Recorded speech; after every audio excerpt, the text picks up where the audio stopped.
Hello, and welcome back to the Going Off Track podcast. I'm Kathryn, and that is Paul, who is back because Emily is unfortunately once again trapped at work. And it has been a minute. That poor child. We miss her very much. We hope that she's can go home from work soon.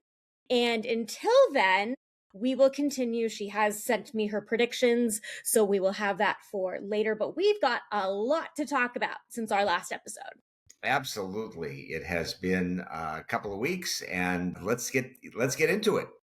Yeah. To start off with Emily's favorite section, let's talk about contracts, because we did get a contract announcement before Sao Paulo, which is I think this is really unsurprising that Franco Colapinto is going to continue his indentured servitude to Alpine for another year. Yeah, this could have gone either way, I think.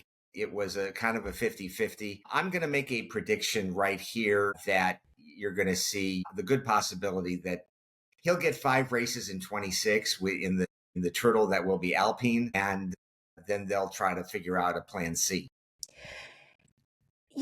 I can see that with, Flavio Briatore being Flavio Briatore, but I could also see them keeping him just primarily because he brings in so much money. Obviously, we saw that last year when he came into Williams and they slapped the Mercado Libre logo all over that car, and they've done so again this year with the Alpine.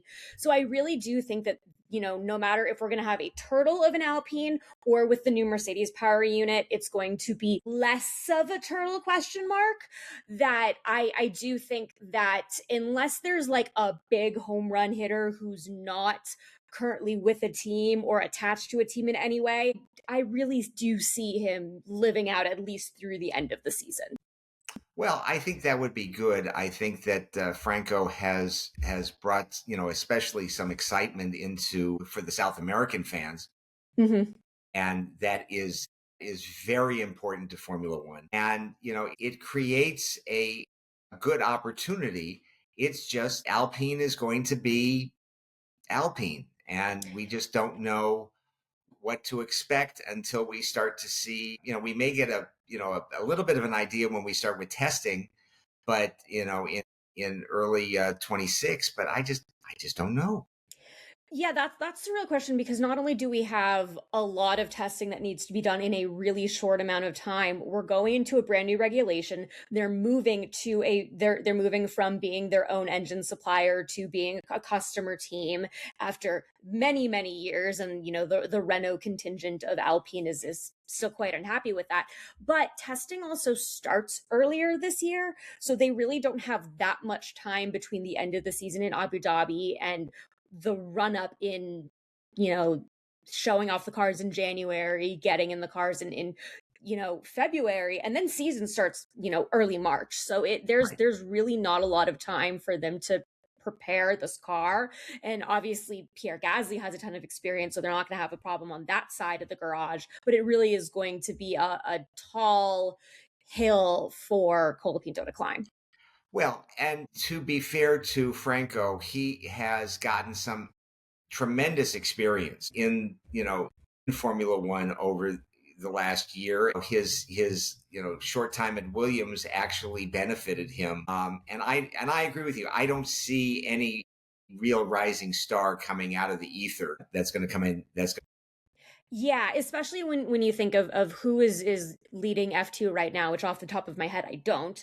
But those drivers still don't have F1 experience. The current remaining reserve driver, other than Jack Doohan, who is still technically a reserve driver for Alpine, is Paul Aron, who, yes, was the runner-up in F2 last year, but he still has no F1 experience. So if your options are F1 experience in a bad car or no F1 experience and potential that Alpine doesn't have the patience for, then I think you're going to stick with the F1 experience in a bad car. I would agree with that. Now, down the paddock area a little bit, we've got some problems at Ferrari. What is the problem? Shocking. Yeah, I really think that this was entirely unnecessary. And I know that Ferrari as an institution must be incredibly frustrated that they have not had a champion in many, many years. We're coming on 2 decades of no Ferrari champions. But I don't think that the way that you want to go about things is for the chairman of the team to blatantly insult not just the driver who has built his entire career at pulling rabbits out of hats and trying to, and being the golden child of Ferrari, but also a 7-time world champion who is literally the greatest driver in the sport. Yeah, it's just I don't quite understand it, and yes, it's a lot of noise that I think that Charles and Lewis are very good at compartmentalizing and keeping out of their day-to-day lives. But if you are a fan of Ferrari, it's got to be infuriating that you don't have at minimum a unified message that Yeah, and everybody from the home office all the way to each of the cars can say, hey, here's what we've got going. We'll get better. Things are not as bad as they seem. Whatever you want to tell people to just really get their ducks in a row. yeah, and for Elkann to come out and say that the drivers need to just shut up and drive is, I mean, it's an insult to Lewis Hamilton first and foremost. And we're tick off your bingo cards. I'm saying nice things about Lewis Hamilton, but it's part of the problem with Ferrari where I have said that Ferrari is the team where champion careers go to die.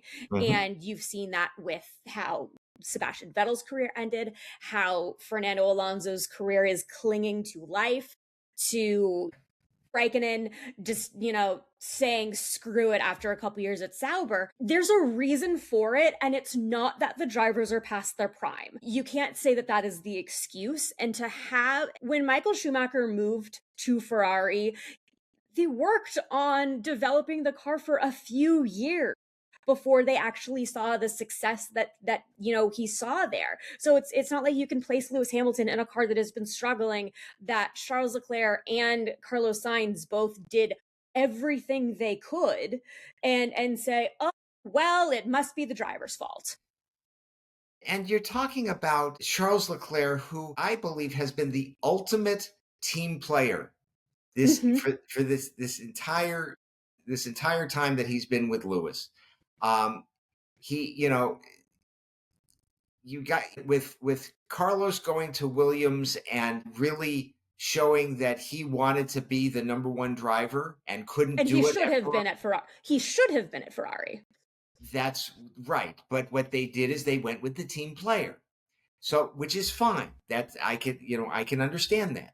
And then you bring in a 7-time world champion who actually knows what the heck he's doing and has such terrible communication problems with his engineer that he's not getting the most out of the car. Which He's just not. it's important that you brought that up, because not only has Lewis spent the entire season having to shift from his very, very long time career with his engineer and partner in Bono, who stayed at Mercedes. Mercedes wasn't about to let both of them go. But not only that, but we had a race engineer, Ricky, who was Mhm. Carlos's race engineer for a long time. And then Ricky up and left before Sao Paulo. So I don't remember if it was talked about over the weekend, but Lewis had a new race engineer in his ear in Sao Paulo, the race weekend that our favorite Ferrari chairman said was terrible. Well, I wonder why it was so difficult, among other engineering issues. But you can't expect a man who's already struggling with one engineer to all of a sudden magically be fixed with a brand new one who was thrown into the position 3 days before the race.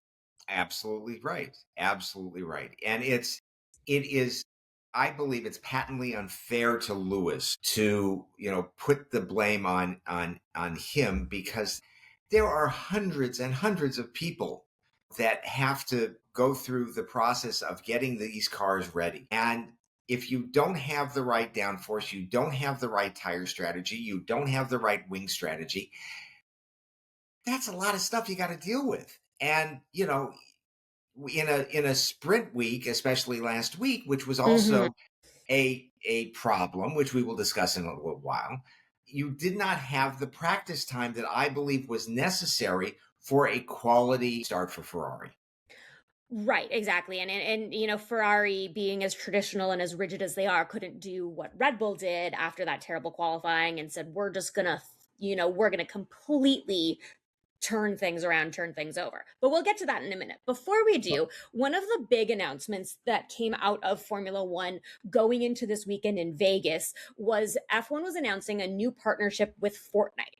Now, I am not in Fortnite's target demo. You are also not in Fortnite's target demo. Nope. But at the same time, this is huge because it is one of the biggest online multiplayer games on the planet. Mm-hmm. Yes. So to be able to get F1 logos, F1 team branding into this ecosystem that is populated with a bunch of primarily like the youth market, which F1 with their partnerships with Disney and Lego and Hot Wheels have really been emphasizing over the last couple of years. This is just continuing their, you know, strategic plan of getting Formula One in front of more youth to continue to grow it, not just where Formula One has typically been a big deal thing, but also internationally and in the United States where Fortnite is really big, apparently. It is a very smart strategy because it's, you know, it's all about eyeballs. Mm-hmm. And making sure that those eyeballs see Formula One team names and, you know, team player, you know, team drivers and team strategies. And, you know, they can, you know, I'm assuming, you know, in Fortnite that you can put together your own, you know, your own Formula One team and, you know, play the game. And sort of. Okay. What they have announced that they're going to be doing is instead of seeing like a Lewis Hamilton animated Fortnite character dude, you're going to have, I think, the standard Fortnite people, but like with the cosmetic set. So you're going to be able to like have a your guy in a Williams race suit or a Red Bull race suit or an Aston Martin race suit. And all of those, you know, branded outfits and fancy cosmetic items and a couple other things and some reactions. Like I said, I do not know anything about Fortnite other than kids love it. Mm-hmm. And all of this is going live today or tomorrow, Thursday, as you are listening to this. So if you are into Fortnite, that is something that you could go check out. And if you're into Fortnite, you probably already know about this. I think it is an absolutely genius way to broaden the consumer base of Formula One. I just think it's absolutely genius. They've really, you know, because they are trying to get to the youth market early with mm-hmm. Disney and with Hot Wheels. That is it's just genius. It's, you know, the marketing people at the FIA and Formula One should take an attaboy here.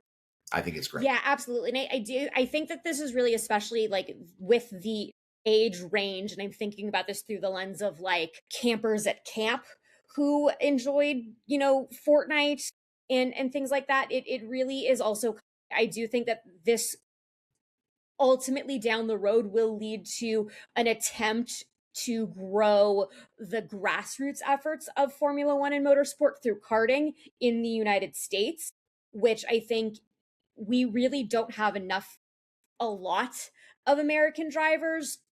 And the handful that are, I know that there's like one in the Williams system right now who's like 11 years old and just like up and moved to Europe, because if you want to be a Formula One driver, you have to move to Europe and be a karting champion in Europe. So that's, yep. I think, what the ultimate goal is, to start growing that karting reputation and that single-seater motorsport reputation in the United States so that you get a bigger American driver feeder into the sport. Absolutely agree. I think it is just a very, very well done piece of marketing for Formula One. Just really well done. So yeah. Since we've been gone for the last couple of weeks, we did have a race in São Paulo. We did. It was, I would call it a mixed bag of a weekend, which one of the highlights being something that happened off track, which had Emily and I had done an episode, would have been our off-track moment, which was the driver parade. The cars that they had set up for the driver parade were ridiculous. It was so much fun. You could see that the drivers were having fun with these cars, and they were supposed to be team related, but all of a sudden, I think Max was with George, and George and Kimmy's car got disabled or broke down, so George hopped on the Red Bull car with Max and Yuki. Yeah. Got it. Okay. All right. I mean, there were people all over the place. It was just it just looked like so much fun. Yeah, it really did. And it really it threw me back to Miami weekend, and Miami with those giant Lego cars and the drivers just having so much fun with that. And I don't think we need that every week, but I do like having a handful of driver parades where it's like these drivers are just really tall children. Yeah, and I probably would have to say that the those parades are put on by the people that put on the race. It's not it has very little or anything to do with the FIA, who just says, yeah, this sounds like a good idea, you can go ahead and do it. Yeah, exactly. And then you have fun things like the Williams car, Carlos and Alex, they ended up taking a detour through one of the old portions of the track and basically cut around and missed a third of it. I watched this video that they posted on the Williams social media where basically they're like, yeah, we missed 2/3 of the track and came in third. Yeah, that's right. Yeah. Hey, listen, this is not the Boston Marathon. Exactly. So you can't do that, and you don't get any points for that. So that was really fun. We do need more of that. I absolutely agree. Putting them all on a big flatbed truck is nice, but it's been there, done that. And I'm not looking for them to be put into situations where they are going to have significant issues with either speed or injury. Thank you. But it's just just let them have a little fun, let them blow off a little bit of steam, because this is during the season, which is now almost an 11-month season. They don't have a lot of time to really just let go and enjoy each other's company, and it's a very small group of people to enjoy everybody's company. So yeah, so we can stand to have a little bit more of that, especially when we're I really think that saved the weekend. And obviously the race was actually exciting, but it really was a moment where like that could have been the only highlight of the weekend, just based on how awful that sprint race was. It was really just a disappointing race. And then to come into the actual Grand Prix, and the actual Grand Prix really that did the better job of showcasing what a great, responsive, exciting track that Sao Paulo is. Right. Yes. And it's a track that is, I want to say it's designed for Max Verstappen. I mean, here's a guy who started in the pit lane. He started 19th out of 20 and made the podium. Yeah, and probably could have won the race had he not had a puncture. Correct. I mean, he was, and had the race been 2 laps longer, he would have ended up second. Yeah, it was like, no matter who wins the championship, Max is one of the greatest drivers on all levels of all time. Dinner time for Bishop, and especially in Sao Paulo. Like that, like you said, it's his, like of all of the tracks, it's his. Unfortunately for Gabriel Bortoleto, who is the hometown boy, he did not have a very good weekend and did not finish either race. But Max is just unreal. But I think that Gabriel Bortoleto is going to be providing some very exciting results, especially with the new vehicle configuration. He has shown signs of brilliance. Yeah, he has so much potential that we knew going into the year that the Sauber wasn't going to be good, and that they're just really getting ready for the Audi era. And he has had higher finishes than you would typically expect out of a rookie in a bad car. He has outdriven the car, not as much as Nico Hülkenberg has, but a little bit. And we will really see in this next regulation just how capable he is. I agree. Now, speaking of rookies, Kimi Antonelli came back to Sao Paulo and really, showed some of his early season form with the way he ran the race. I was very impressed with Kimi and how level headed he was in the various situations that he had to get himself out of, and B, just being that he's probably, if you've got a rookie of the year, it's got to be Kimi Antonelli. Yeah, I mean, obviously 2 podiums is going to supersede any of the other rookie performances, even though Isaac Hadjar is probably one of the other candidates. Mm-hmm. Also Gabriel Bortoleto, but he really, not only did he drive a great race, not only has he really, I think he's learned a lot from that terrible European stint that he did. And I also think that he was able to hold off Max, and now Max was dealing with a little bit of tire issue, but at the same time, Kimi was still able to hold him off no matter what, and Kimi was able to hold on to that podium, and George did Yes. not get a Yeah. podium. Exactly. Now, and the other part of the race is it looks like Oscar Piastri is coming out of the ether a little bit. I Which, sure as heck hope so. Obviously the sprint was trashed for him, considering he trashed the car, but I yeah, do think that we did see some glimmers of the early season Oscar during the Grand Prix race. I think he was a little bit more aggressive. Say what you will about the 10-second penalty and all of that. I think that has been adjudicated plenty over the last couple of weeks. But I do like what I saw out of Oscar, especially after everything that had happened over the last, few races. I like what I've seen and only hope that this is going to play into this race this weekend, the sprint race in Qatar, the Grand Prix in Qatar, and of course, Abu Dhabi. right. Yes. Well, I mean, there is no time like the present. And if he's going to get this championship, which frankly, as an Oscar Piastri fan, I would like to see him win this championship. The time is now. He's really got it. He's really got to get going. Yeah, exactly. So we shall see. Hopefully we will see more of this side of Oscar. Like I've said, I've been asking for no more Mr. Ice Oscar for weeks. So hopefully we see that strong Oscar out of Vegas. And to get into Vegas, quick flashback to last year. Last year was one of those fun moments of George won the race, but his win was entirely overshadowed by Max clinching the world title.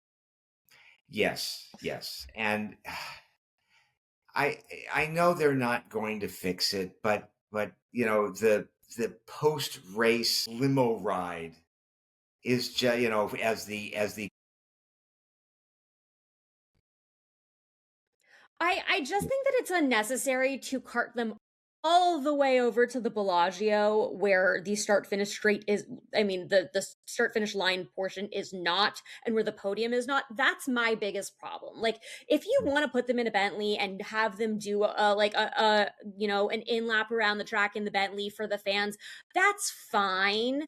But I don't think you need to put them there and then drive them all the way back to the podium. And then, of course, last year we also had the added portion of Max and his car, and he was also interviewed, even though, like, typically they made an exception because he was the champion. It was right. just a really awkward post-race portion. It was funny how much it overshadowed the actual podium, but I do think that, obviously nobody's in clinching territory unless, I think, Max and Oscar both DNF, but Right. I really just want a normal, weird Vegas post race situation. Without any popping potholes or Oh God, the manhole cover that killed Carlos's car 2 years ago. Yes, that we have thoughts about that. It's linked above. Also, our thoughts on last year's race are also linked above. But going into this weekend, we will have a little bit of different situations compared to the last 2 years that we've had in Vegas, where we might have some rain, sort of, a little bit. There's some Yeah, chance. it's a distinct possibility, especially because the race is, as you are seeing this, is going to be Thursday to Well, the start weekend starts on F1. Thursday. Right, we're going to start Thursday, Friday, and Saturday because it's Saturday night. So in Europe you can wake up with your scones and tea, for Sunday race day, but there could be some weather issues.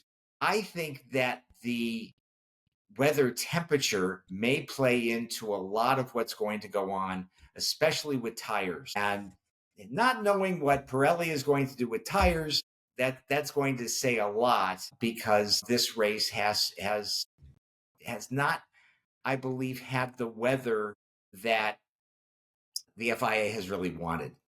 Yeah, the last 2 years, if I remember correctly, the weather has been cold but dry. This year, we're going to have cold and humid and a little bit damp.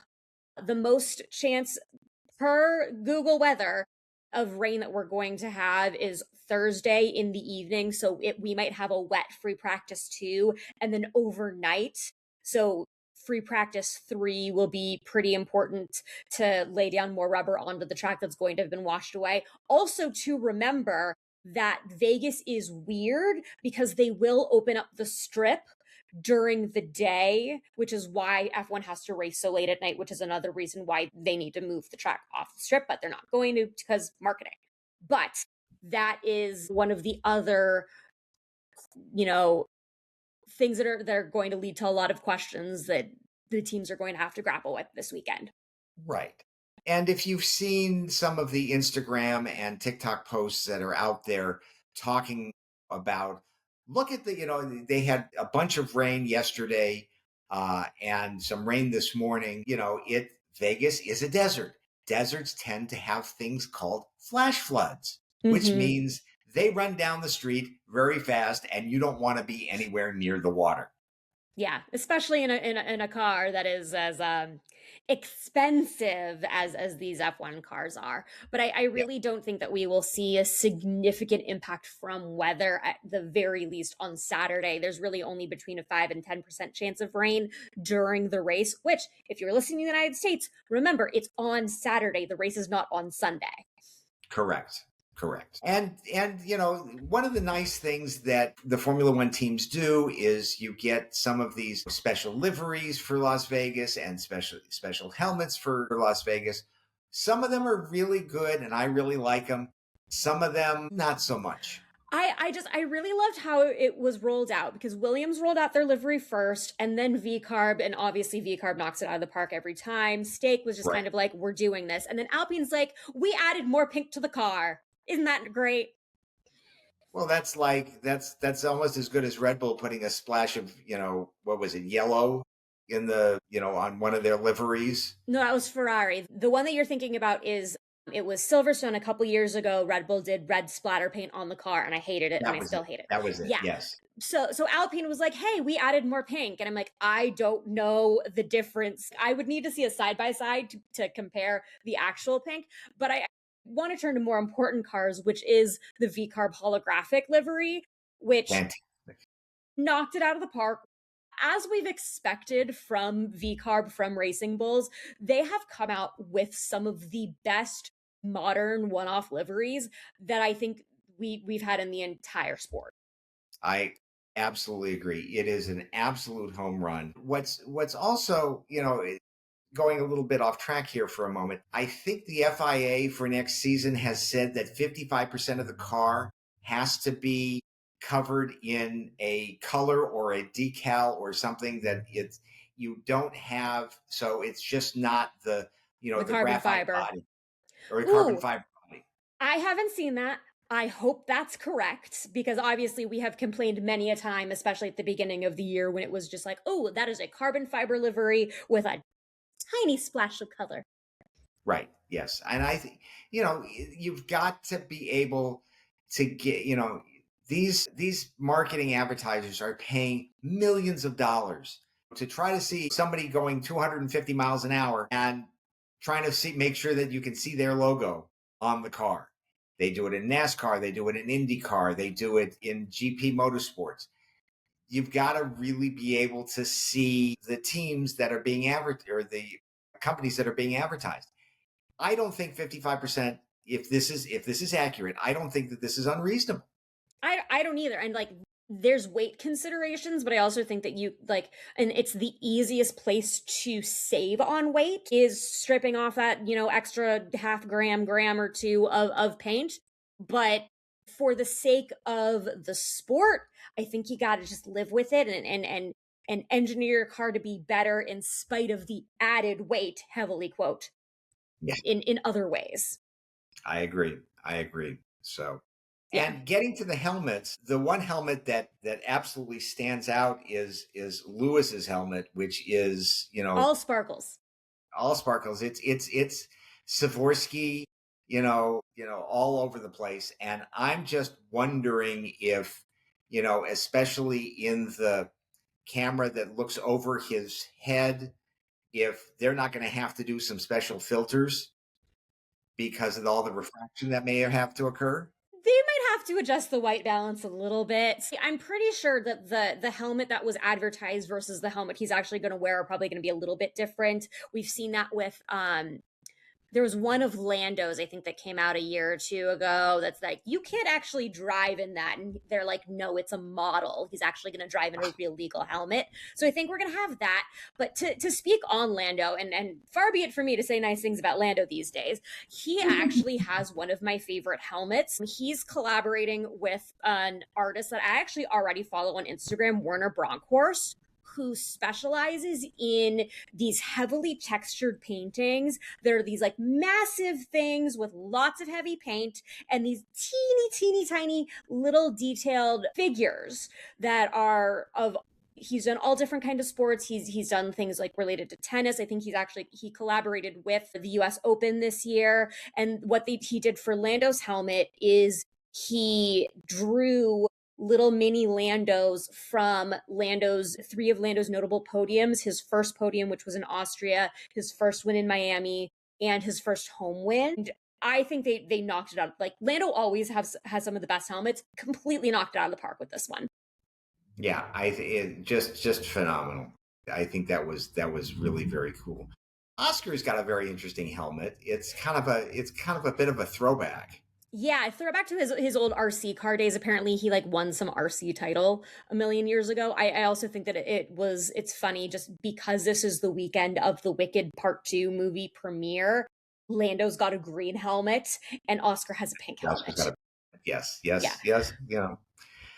It is. It's what is it? All wicked for good all the time. Exactly. But I do think that my one of my other favorites that came out for this week is Esteban Ocon, who has kicked it out of the park once again with a Marvel helmet. This time he did the iconic split of half Spider-Man, half Venom. And it's an absolute typical Esteban helmet.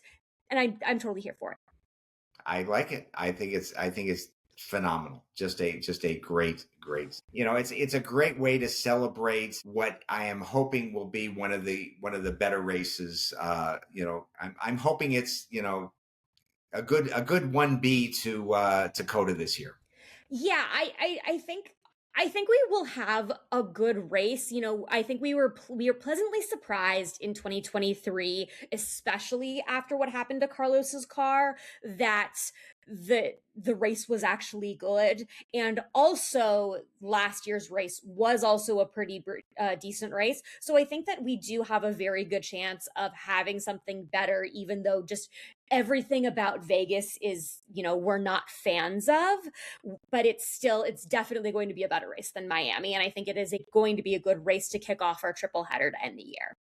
I agree. I think it's going to be a lot of fun, and we've got some hardware to give out still at the end of the year, even though the constructors has been decided very locked up. Yeah, we've got some drivers' championship points that have to be given out. Yeah, and not only that, but we do have a lot of questions between Ferrari, Red Bull, and Mercedes for P2 in the championship. After Sao Paulo and everything that happened, Ferrari has dropped from P2 to P4. So there's still a very slim margin between the three teams and a lot of points left. And especially since Max is carrying Red Bull all on his own, that we're going to see a lot of movement. And as we always say, that is millions of dollars in prize money at the end of the year. 100%. But it's less wind tunnel time. That is true. That is the thing that you give up that Alpine is going to have in spades for next year. Yes. Well, we'll see what Flavio can do with his wind tunnel time. We'll see. So let's get on with predictions. And Yes. For Las Vegas, which is on Saturday. Everybody remember, set your it's prime time evening. Yes. Though it is less late than the first iteration 2 years ago, where I was basically up all night waiting for that race to start. Thank goodness for that. Yeah. Thank goodness for that. So who do you and Emily have for pole for Las Vegas? That's a great question. Who did I pick? Because I did this, an hour ago. I picked Max for pole. So we're gonna see if Red Bull can do what they did after qualifying in Sao Paulo and continue to go, down that route, or, not have that nonsense happen again. But obviously they were able to come out of it, but let's not have that happen again. Yeah. And then Emily also went with Max. So we're gonna have the trifecta here, because I we? Max. Okay. Yes. Yeah, I think I just can't bring myself to go for Lando. Neither can I. Yeah. So as you will see with my podium. And ours too. Yes. So for my podium, I've got Max, Oscar, and George. So do I. In that order? Yep. I love it. It. That's great. That's great. As we have said, and as Emily and I have done, we do not discuss the predictions prior to this discussion of the predictions right here. And it's quite true. And speaking of Emily did go with the other McLaren in P2. She went for a Max win, a Lando P2, and instead of George in P3, she went with Charles. So we will see what gauntlet Charles decides to throw down with the chairman. I think it's going to be difficult at best, but that's okay. Okay. There's so many problems, and you cannot fault the drivers for these problems. 100%. And I don't think you can fault the garage as much, because listen, if you're going to have leadership at the top that is supposed to codify and unify everyone below them, he's not doing a very good job. No, and I really think it's going to take significant radical change in order for Ferrari to get back to like the Schumacher era of success. That I think that they would, in order to institute those changes top down, I think that they are too scared to do that, and too afraid that it would take Ferrari away from the original establishment of Ferrari. But I also think that they can't afford to if they want to continue being the most iconic brand in the sport. Can't agree with you more. Yeah. Can't agree with you more. But anyway, let's talk about P10. Yes. For my P10, I went with Gabriele Bortoleto. Okay, so let's have him bounce back and actually finish a race. I like that. Emily went with Carlos Sainz, which I think that's reasonable for Williams. And I went with Nico Hülkenberg. So you and I split the Saubers once again. Yep, absolutely. Yeah. So and who's your biggest surprise? My big surprise is that Ferrari has a good weekend, and by that I mean that both cars finish the race. Oh boy, yeah. Well, my big surprise is double points for Sauber. Okay. Yeah, let's give that checkered flag livery and that send off to Sauber and put it to some good use. That's right, exactly, because it's Sauber that is leaving the team name. Stake is sticking around, I guess. Yeah, Stake, Audi, whatever. They would Stake, kick, Audi, depending on what country they are. Yeah. Exactly. Yep. And who's your dumb? My dumb, as it has been for the last few weeks, is that McLaren is going to screw over Oscar on purpose. Yeah, I hope not. And if we see, Mina nasty Oscar, I think that that will solve, parts of that problem. We can only hope. We can only hope. Mine is going to be more Ferrari breakdown. Yeah, I mean, honestly, that is kind of the trajectory that they're on. So we'll see. Yeah, exactly. So, well, if you've got your own predictions, send them to us, and Yes. we may actually put them on the air. Yes, exactly. So don't forget to DM us your picks going in after qualifying. You can do them after qualifying, even. We don't, so you're welcome. And send them to us at going.off.track on Instagram. And before we wrap up, so not only do we have a very, very important weekend for Formula One in the Formula One side, but this is the final weekend of the F1 Academy season. Yes, and I think it's the FIA has done a very good job with making sure that the F1 Academy continues into 26 and 27, which is going to be, I think it's a very important feeder series, because I think eventually we're going to see in our lifetimes a female Formula One driver. Yeah. I just Yeah, so they just announced that the F1 Academy is going to continue its partnerships with the F1 team. So we will see a Red Bull driver, a McLaren driver, an Aston Martin driver. Cadillac will join them in 2027. I don't know why they're not doing it in 2026, other than the fact that they at this point, they have four drivers. They have Bottas, they have Perez, they have Herta, and I think they also signed Emerson Fittipaldi, I think, or Pietro Fittipaldi. I think one of the Fittipaldi brothers is also going to be a reserve driver for them. But to speak on I think the best candidate we have at the moment for a future F1 driver is one of the three Ellas that will be on the female side of the McLaren Young Driver Academy in Ella Häkkinen, the daughter of F1 champion Mika Häkkinen. Yeah, this is going to be, I think, a real it's very good for the sport. It talks about, it's like the Fittipaldi families, the Andretti families. These have long legacies in their sports, and it creates a broad fan base for each of them. And I believe I saw that McLaren's going to have two teams in Yes. F1 Academy this season. Yeah, so going into 2026, they have confirmed that Ella Lloyd, who is the McLaren rookie this year, who is in contention for Rookie of the Year, she's going to stay on, and then they're going to add a second team. So they're kind of doing what Red Bull's been doing the last couple seasons, and they have Ella Stevens, who is joining the McLaren Driver Academy and will be driving for a team called McLaren Oxagon. I looked this up because I was like, I don't know what this is. Oxagon is part of McLaren's partner Neom, which is a development in Saudi Arabia.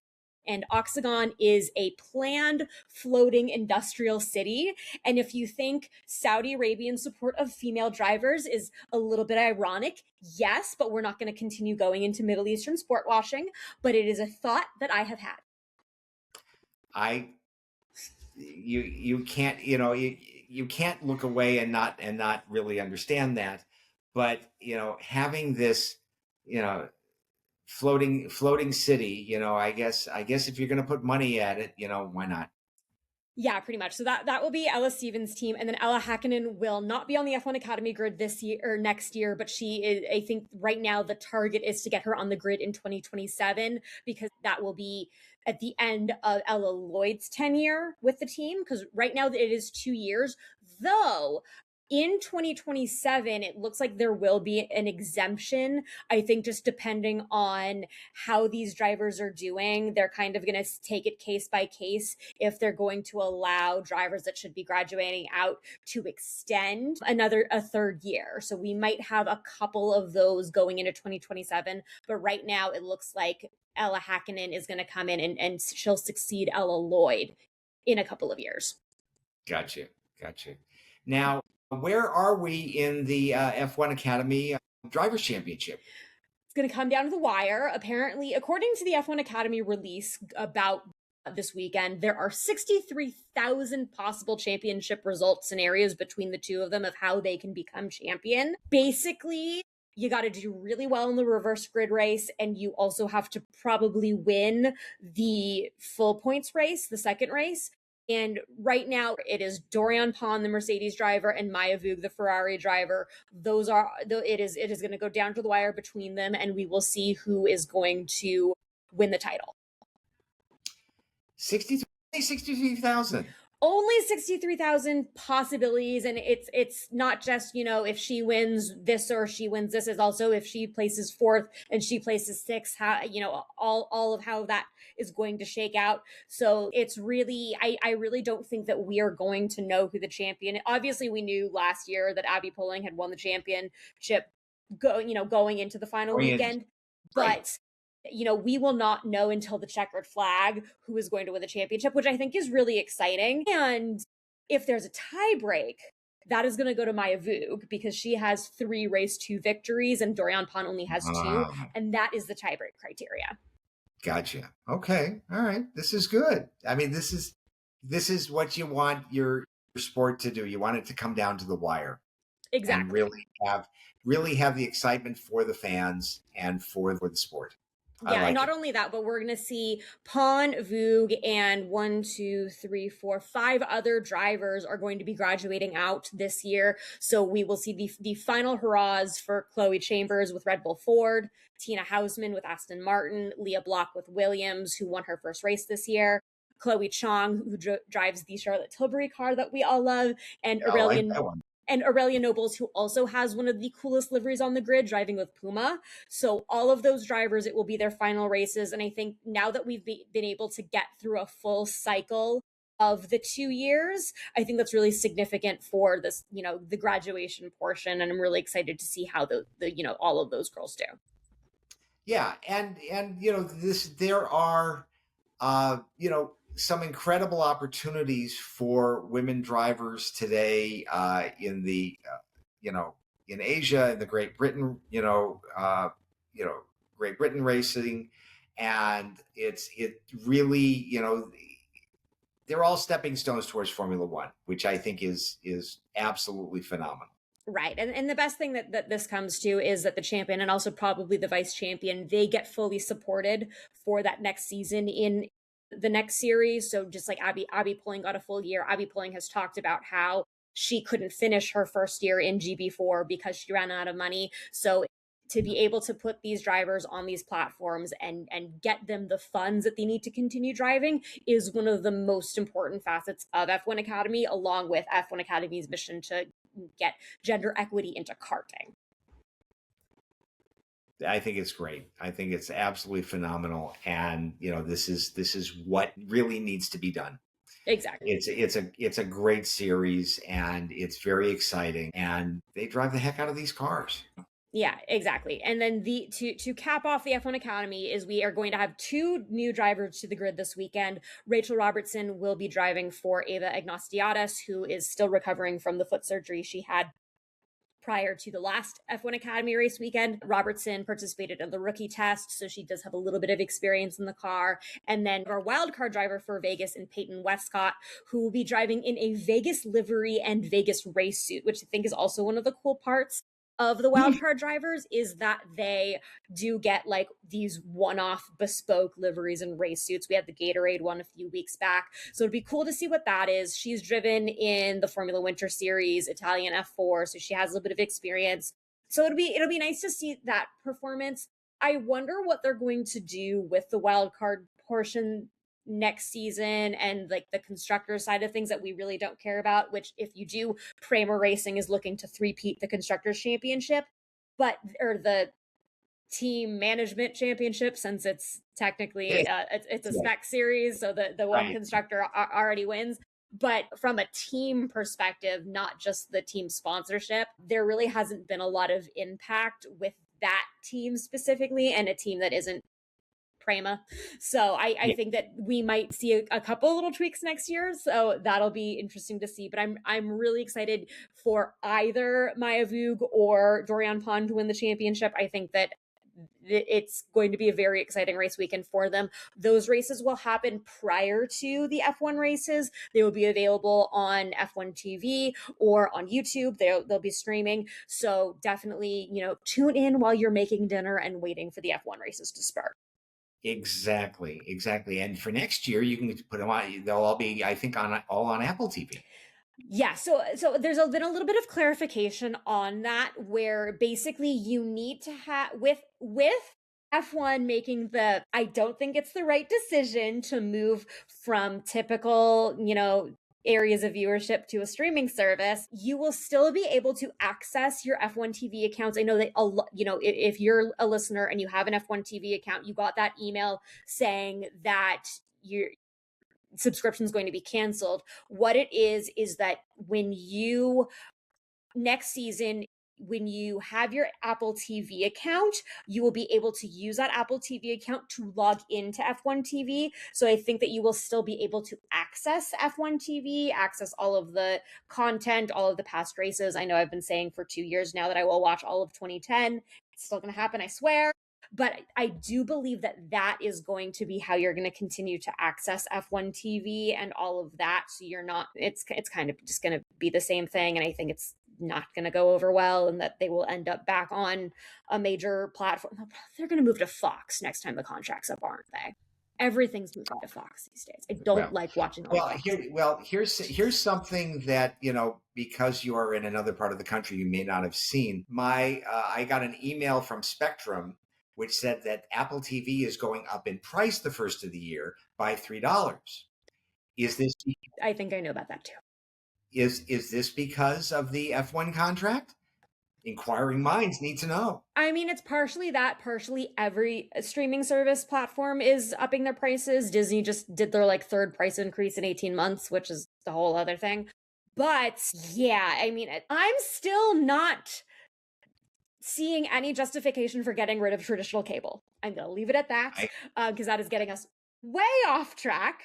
But yes. Final thoughts, I think that Vegas should hopefully be a good race weekend. Hopefully we'll have Oscar back on track, and hopefully Max and Oscar team up to make Lando's life miserable.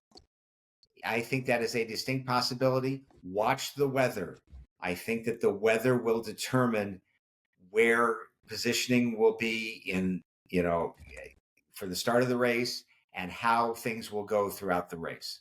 Yeah. Because I think that it's going to get colder as the race goes on, as it gets darker, and that's going to make some interesting decisions for tires.